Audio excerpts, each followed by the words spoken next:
Welcome, everyone, to What's Working. I'm Cam Marston. What's Working is brought to you by Regions, and we're happy to be back here. And what I'm guessing now, and I don't have a firm date, is about my 10th week in doing these special edition shows. When we began them, I didn't know if they'd last 10 days or 2 weeks. Well, we're into 10 weeks now and can honestly say have thoroughly enjoyed it, enjoy the people that I'm meeting over the phone, enjoying the feeling of value that I'm getting from delivering the content out there today. And today we have yet another good show lined up for you.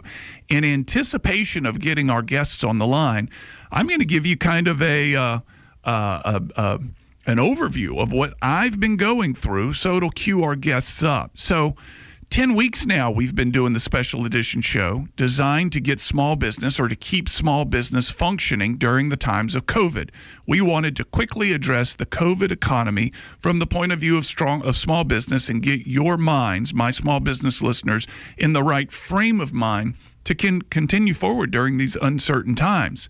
Many of you have done very well during this time in keeping up your attitudes, your mindset. However, many of you, I think, are likely in the same position that I am. In the 10 weeks that I've been doing this, I've expected some sort of something to turn.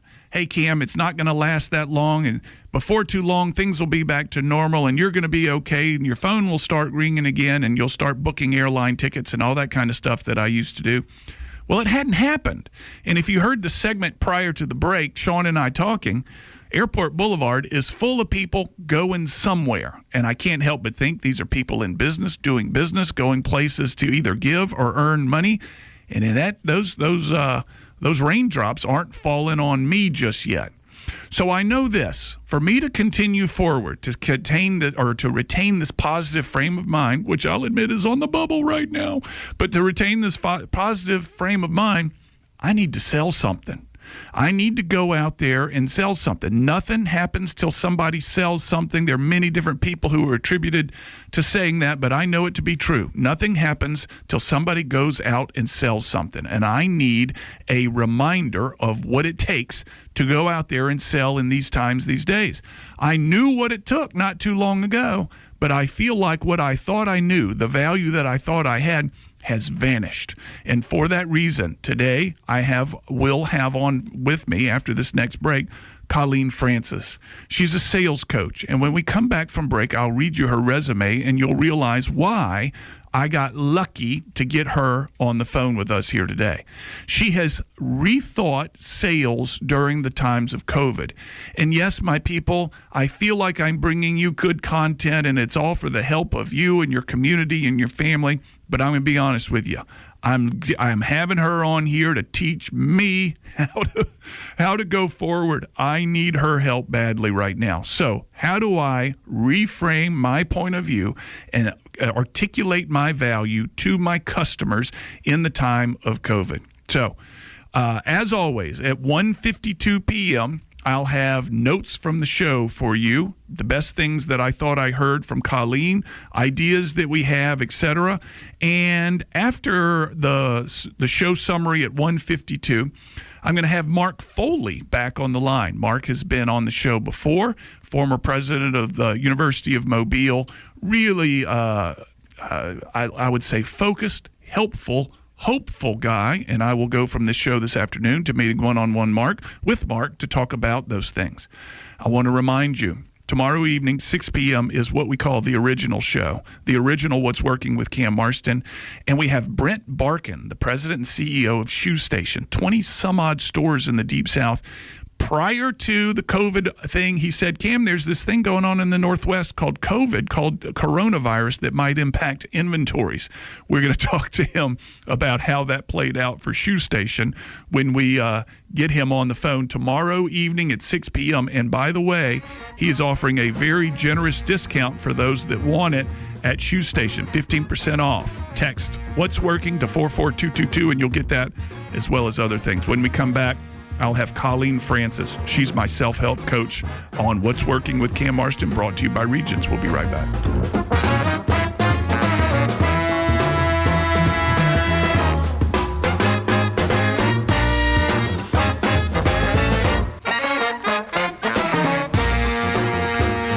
We're back. I'm Cam Marston. You're listening to What's Working, brought to you by Regions. And on the line with me, I have Colleen Francis, who has been generous enough to give us a good bit of her time this afternoon to talk about sales in the time of COVID. Colleen, I'm going to read a bit of your bio and then welcome you to the show. It says, whether designing strategy to target a new market or working with a team to improve productivity, Colleen works with businesses and sales leaders to synergize their sales DNA. Colleen, thank you so much for your time. Welcome to What's Working. Hey, my pleasure. Thanks for having me here. You know, I was looking at some of your videos earlier today, and you did some of them from Miami Beach, and you said you were on your way back to Canada. Where are you right now? I am in Ottawa, Ontario, Canada. It's remarkable the number of Canadians we've had on this show from the Ottawa area. You guys see, or the Toronto and up in that the middle part of the country, it seems like. There seems to be this great repository of expertise that shows up on my show in Mobile, Alabama for some reason or another. I don't know why it is, but we're grateful for it. Thank you again for your time. So I want to talk to you and address some of the introductory comments that I made just a moment ago. So many people, from what I can see outside my window as I'm driving down the street, it's business back to normal, and people are moving and going and blowing and going, as they say. However, it hasn't happened to me yet, and I'm wondering if I need to rethink my sales strategy during the times of COVID, and I want you to take us through this. That's your expertise. What do we need to know about sales in the time of COVID? So what's really interesting to me is that it's not up to the seller or the company who's selling the product anymore how we're going to interact with our customers. It's actually up to the customers. And so it's a little different from what you might be seeing, you know, on the streets and people going into shops and people going into restaurants, because companies are working to protect their employees more than anything else. And so they're restricting access to their vendors, to their delivery drivers, to their salespeople.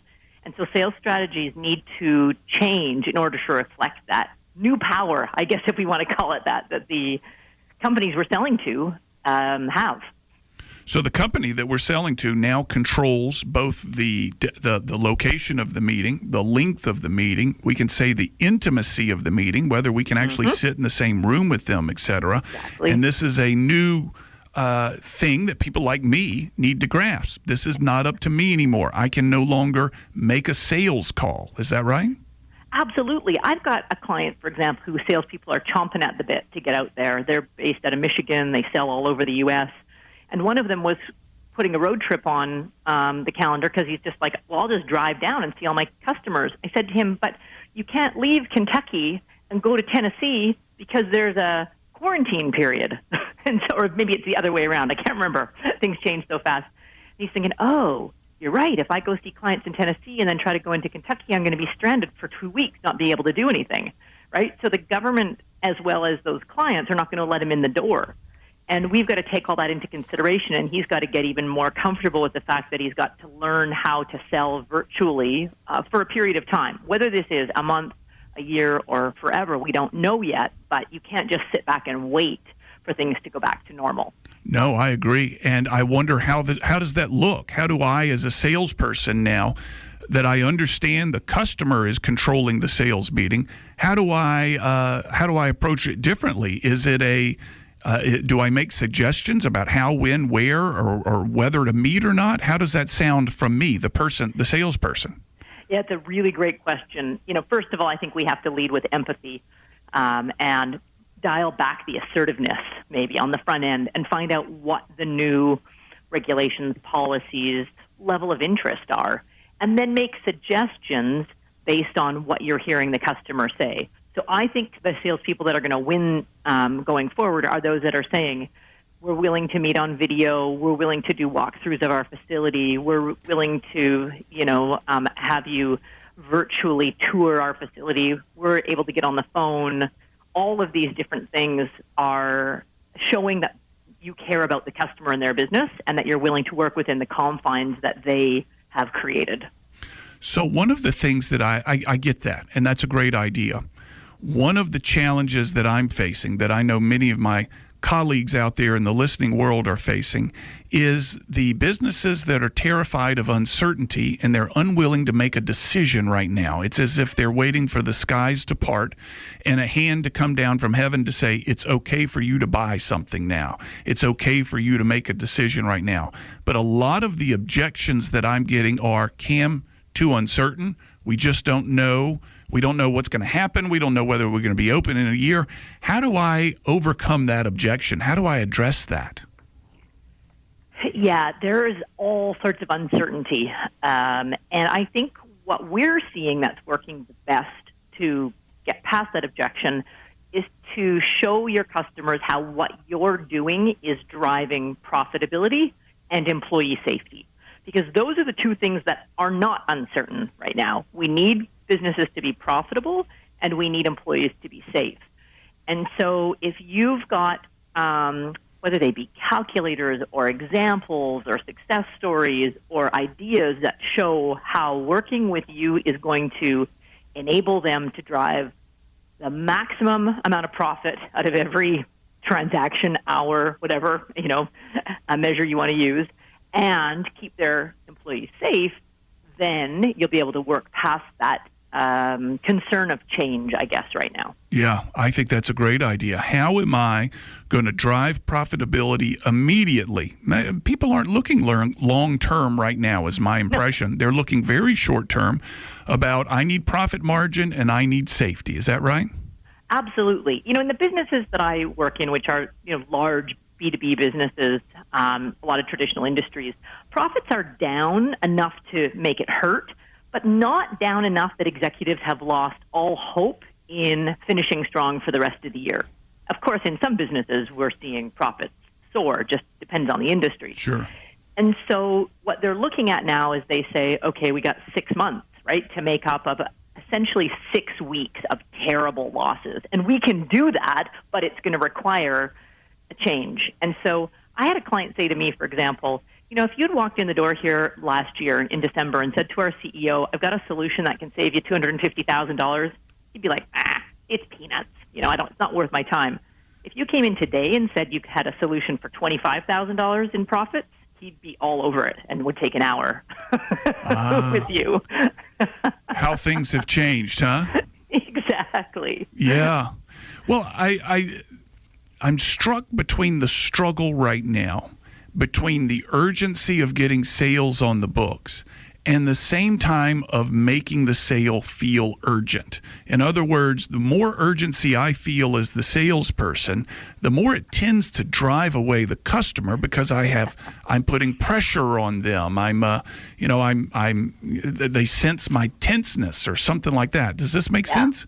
It's like getting on a horse. I could be terrified to get on the horse, but I can't show the horse that. No. No, and at the same time, we also don't want to sound predatory, right? You don't want to put pressure on the customer and make it feel like you're desperate, and you also don't want to sound predatory and make it feel like you're taking advantage of a situation. So give me a sense of a checklist. I'm a big fan of checklists. I've got a upcoming sales call, let's say, and I've got pressure on me to generate some revenue. I need it personally. I need it for the company, whatever it may be. But I need to rein myself in. I can't go through the door and say, man, I need some sales so bad. Everybody else is doing business but me. I feel like, first I need the revenue, and everybody else is cool, and I'm not cool because everybody else is doing business. What is the checklist that I put myself through to get myself in the right frame of mind as I move forward in the COVID sales? So first of all is to lead with empathy, or as I've been saying, to kind of lead with the elephant in the room. Yeah. How are they doing? What kinds of policies do they have in place? How are people feeling? How are they feeling? What do they need from you? My clients that are leading with empathy are reporting in they're having the best and deepest conversations with their customers and prospects right now. So that will also help to calm you down a little bit. Second thing is to never make assumptions. I mean, we know that to be a sales best practice at any time, but don't assume that this business is thriving because they're in healthcare, or barely surviving because they're in hospitality. We're seeing examples of hotels chains saying, well, you know what, we're shut down, so we may as well take this time to invest in our infrastructure. So it's about asking those questions, and letting people know, is this a time that you're doing some investing, or is this a time that you're contracting? Are you more focused on profits, or are you more focused on investments?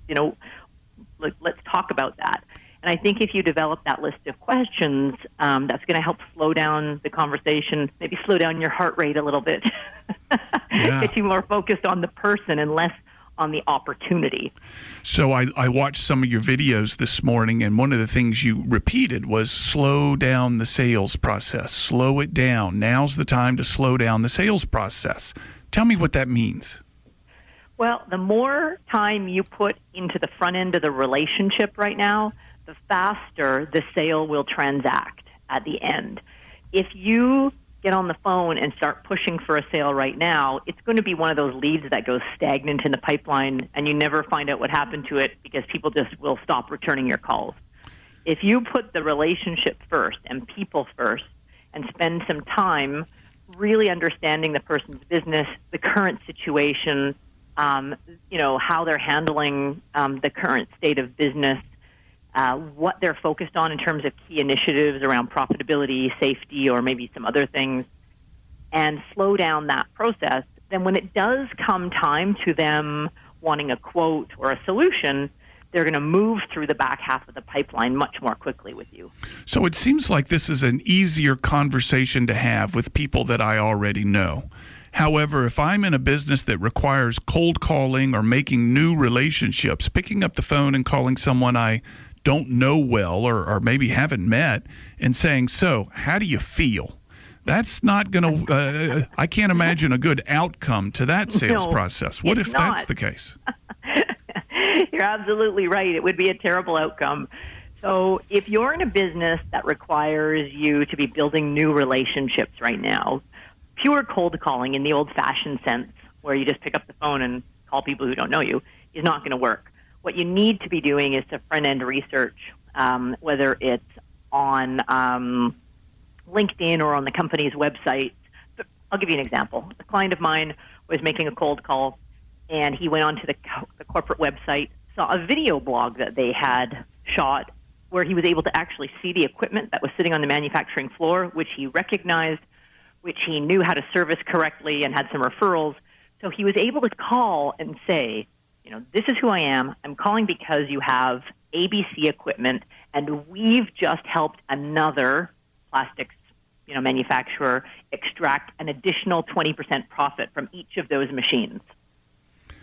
So that's a call that's going to get attention paid to it, right? Yes, that's going to get some attention. That's right. And that's done from, like you said, time spent doing the research and citing something specific that they can do for that organization that relates back to profitability and or safety, correct? Yes, absolutely, yes. Yeah.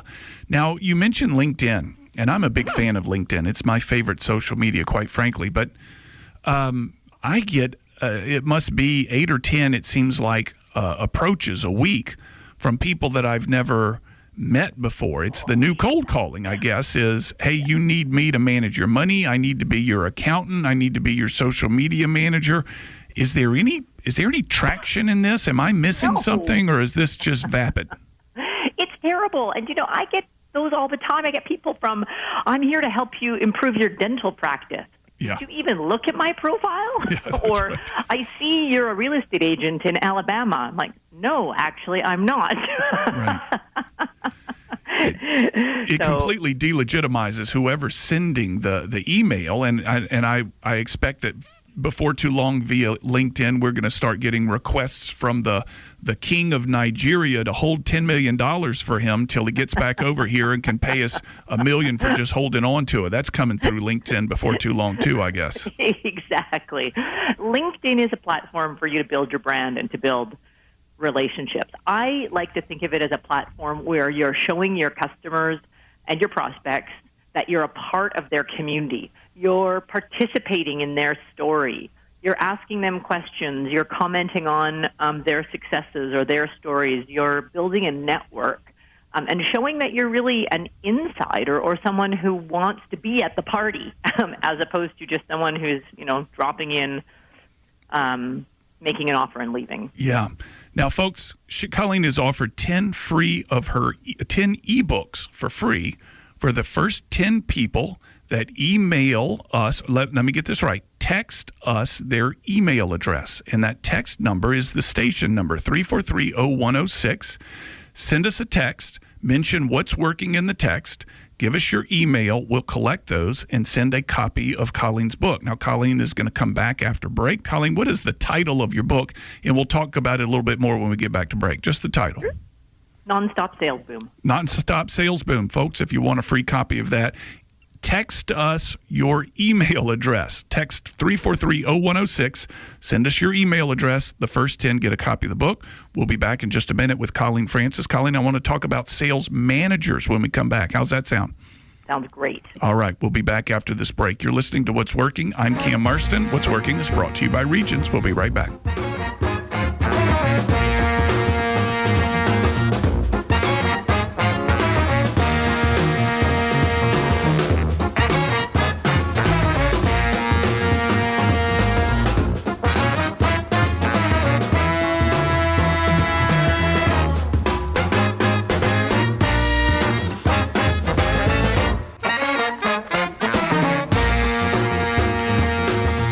Colleen Francis is on the line with me. You're listening to What's Working, brought to you by Regions. Colleen's frank, no-nonsense approach to accelerate sales has been featured with many organizations, including Merck, Abbott, Merrill Lynch, Dow, NCR, Chevron, thousands of other global organizations. Colleen has a grasp on sales during the times of COVID, and we're grateful for her time on the show today. Colleen, just prior to the break, we were talking about sales managers. They've got to be feeling some pressure right now to pick up sales, and the urgency in their bones could easily bleed into the urgency of their sales force's bones as well, causing many of the cascading problems that we had talked about earlier. What's your advice to sales managers right now?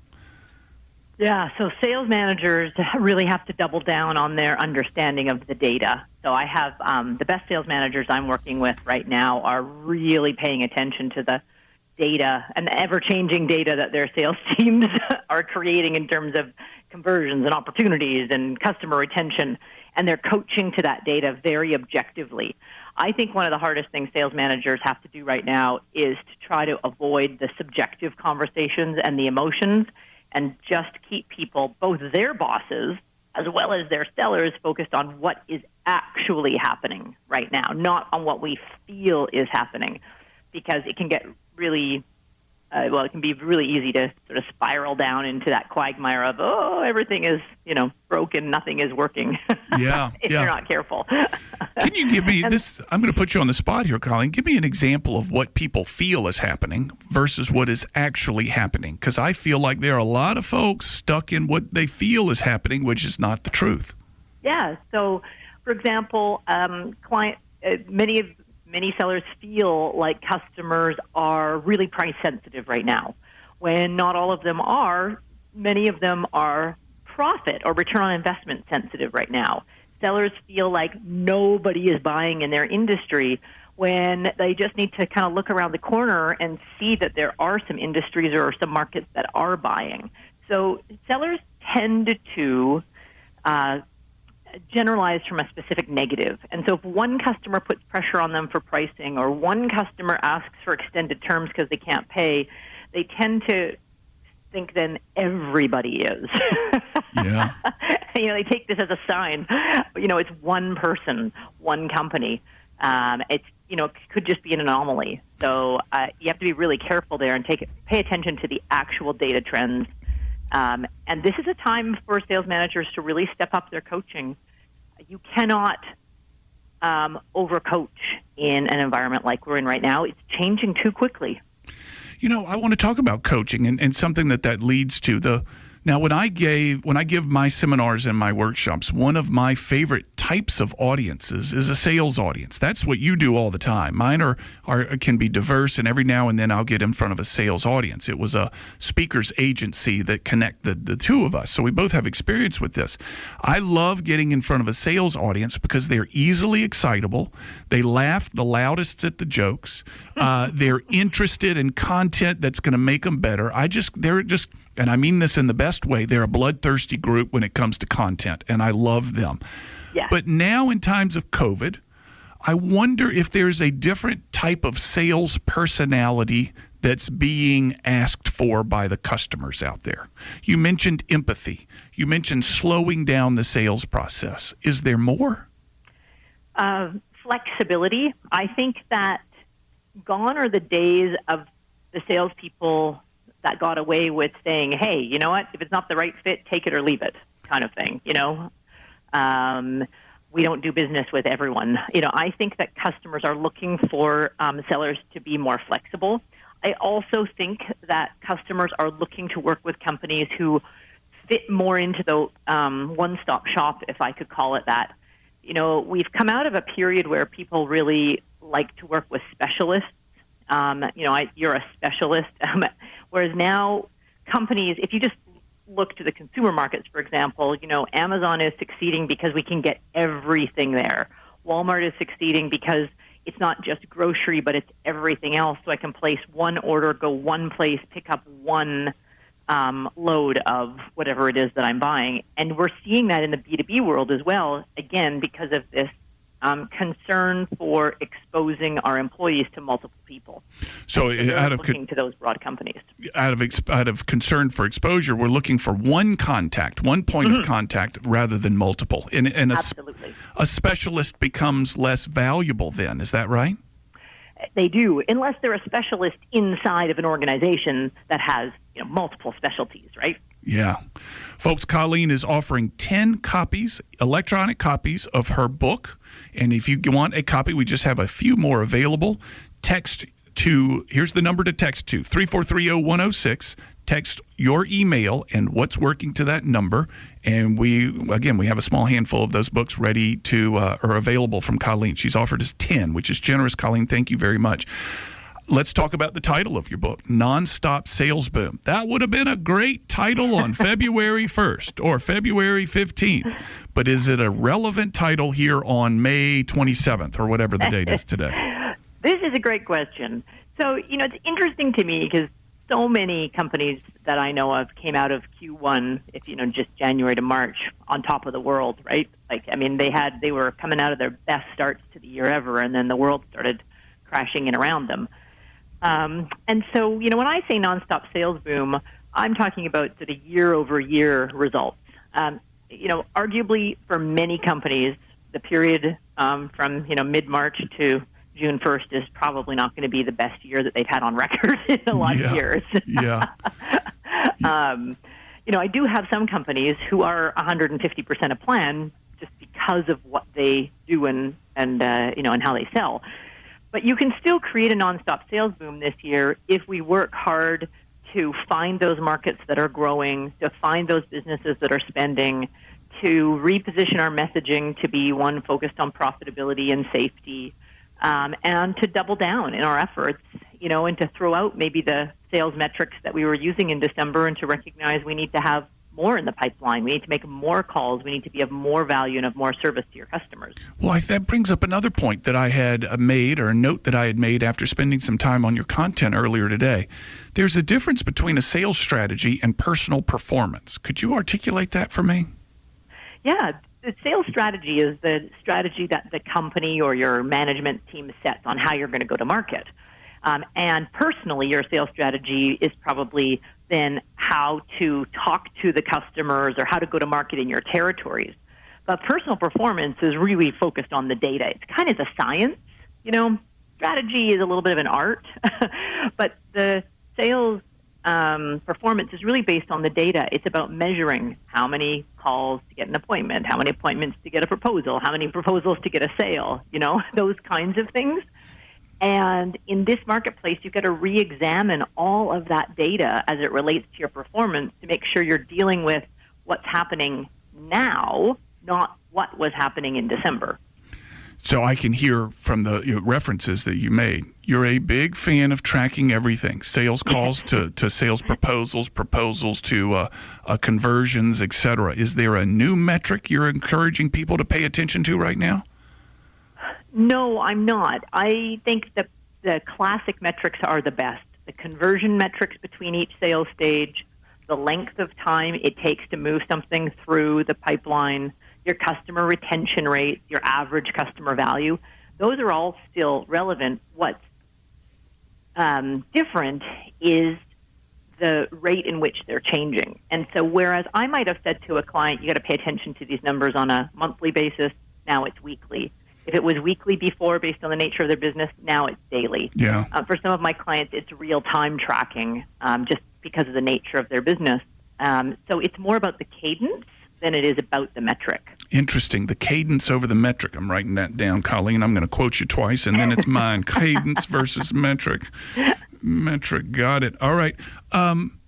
I'm curious also, you mentioned on your website, now is the time for an omni-media approach in times of crisis. Omni-media approach in the times of crisis. What does that mean? It means using every single piece of media that's available to you. So this is not a time for a salesperson to say, oh, I don't like social media or advertising doesn't work. Now's the time to say, I need to find every customer no matter where they're hiding in what corner of the universe, and I'm going to use every means possible to find them.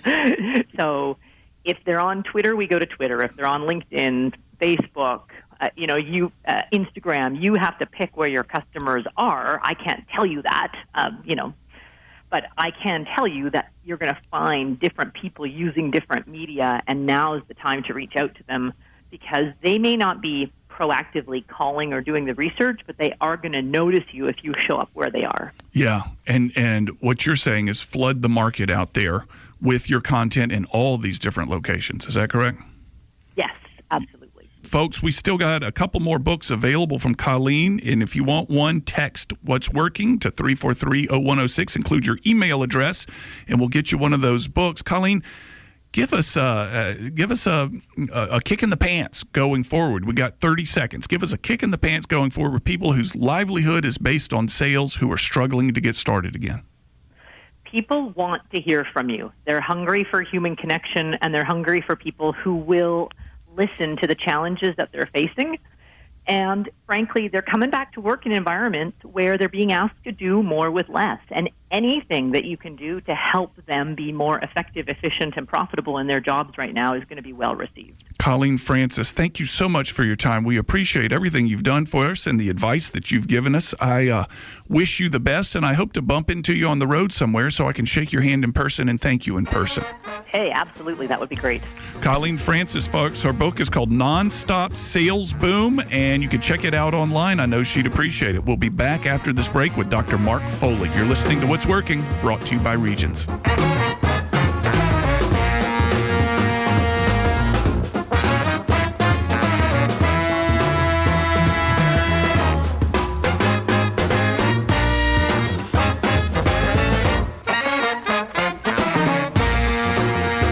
I want to offer an extraordinary thank you to Colleen Francis for her well-prepared, well-thought-out, encouraging notes on sales in the time of the COVID economy. She said at least a dozen things that resonated with me that I need to begin doing that I have stopped doing, or new ideas that I need to embrace going forward.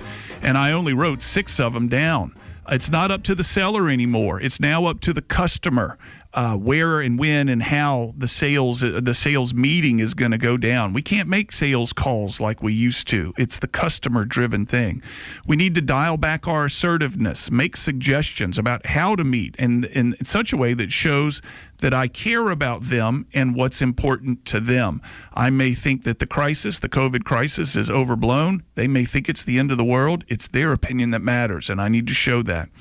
How do I offer profitability and enhance safety? That's what people are buying right now. If I can prove that my product will be profitable and enhance the safety or enhance the safety of their workforce and workplace, they're likely going to lead with empathy. Sean and I were just talking about that a moment ago. Never make assumptions. We can't assume anything. We can't assume that they're struggling. We can't assume that they're killing it. Never make these assumptions, particularly in a time of crisis. And cadence versus metric. We need to focus on the cadence, keeping the metric in mind and focus on the cadence. That was well worth the time.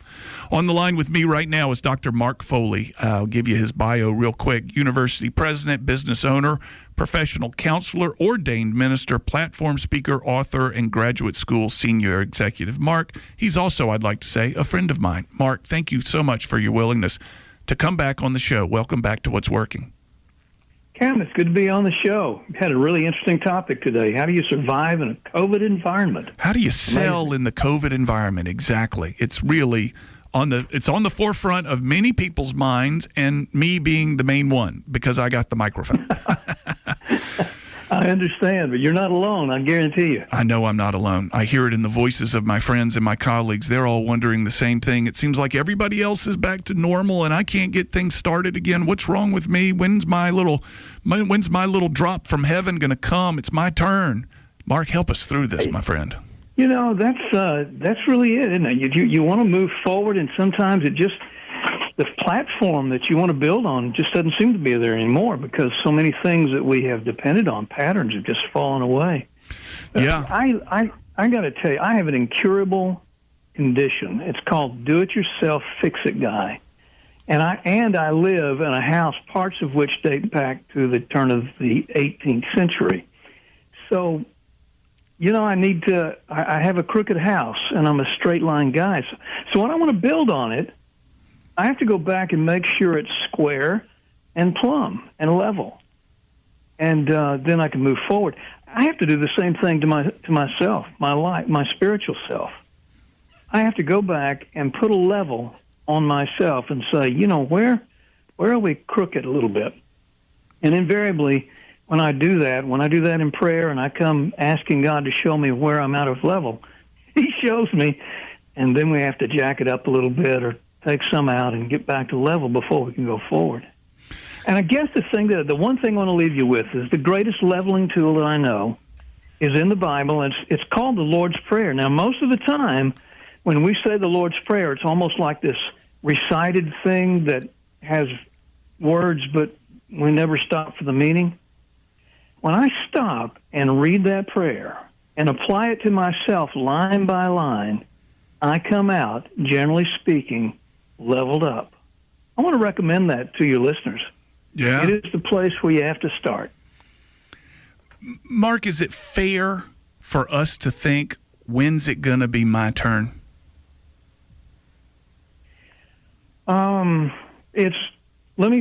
Let's take the word fair out and put the word human in.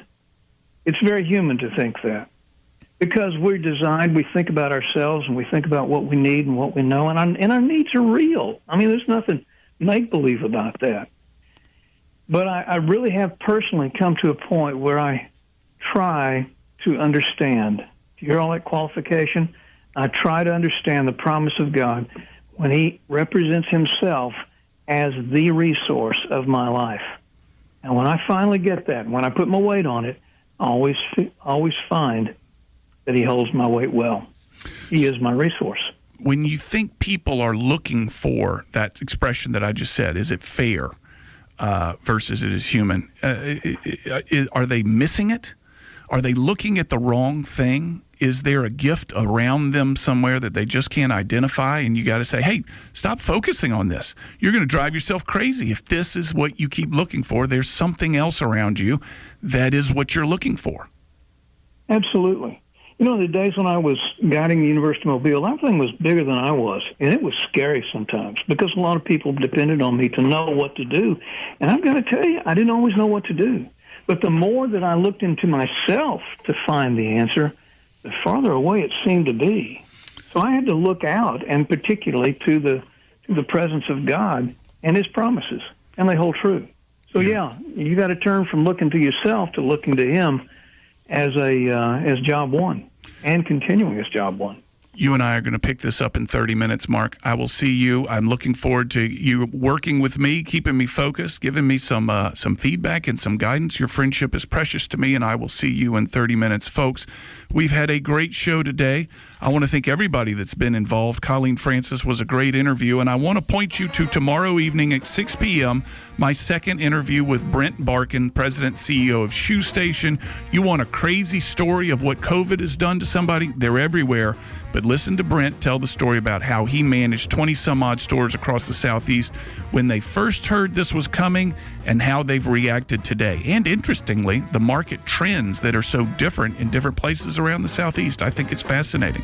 You're listening to What's Working. We'll have another show for you guys Thursday. Have a good week, everybody.